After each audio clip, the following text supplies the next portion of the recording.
Proclamation number 1749, December 25th, 1940. The soul's hardship necessitates suffering. Father, your will be done. Infinite trust in divine guidance makes your earthly way of life easy, for you accept everything with a certain calm, providing you bear in mind that it was determined by God in this, and no other way due to his boundless concern for your soul.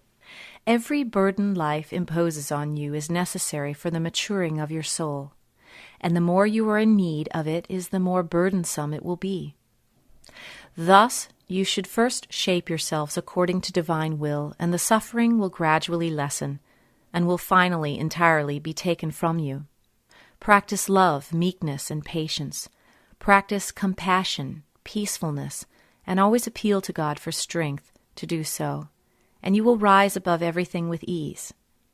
You will be a blessing for your surrounding neighbors, for they will strive to emulate you, and your earthly life will become easier. You will have emerged victoriously from the battle against evil, and through your appeals for strength have come closer to God. For if you want to reach God, you must completely hand yourselves over to him. Always pray, Father, your will be done. You thereby give evidence of your trust in his guidance. You sacrifice your will to him. You humbly submit yourselves to his will and acknowledge him as your Father.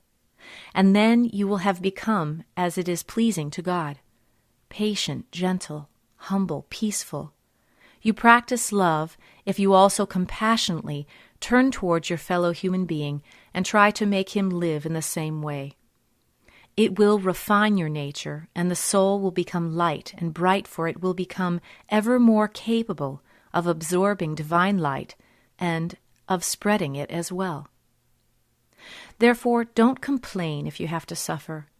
Bear everything patiently, and know that you still need to suffer, that your soul is still distressed, and that God in his love wants to help you and release it from its still oppressing shell. The soul is still struggling for its freedom. It is still constrained by a force which refuses to set it free. Its own will is still too weak, and in order to strengthen its will, it must call upon God for strength. If it fails to do so of its own accord, then God must encourage it through suffering to turn to him for help. And it often takes an unbelievably long time before the soul takes the path to God, and just as long as it will have to suffer and endure a depressing state. And yet it would be so easy to release itself from it. However, it often gives way to the adversary's arguing and revolts against its fate. It grumbles and complains, and therefore cannot be released from suffering either. And your mistake rests in the fact that you do not recognize God's love and are grateful to him that he wants to lead you into higher spheres. If you believe in his love, it will also be easy for you to confide in him, and every day, regardless how distressing it may be, will be a blessing for your soul and beneficial for your spiritual higher development. Amen.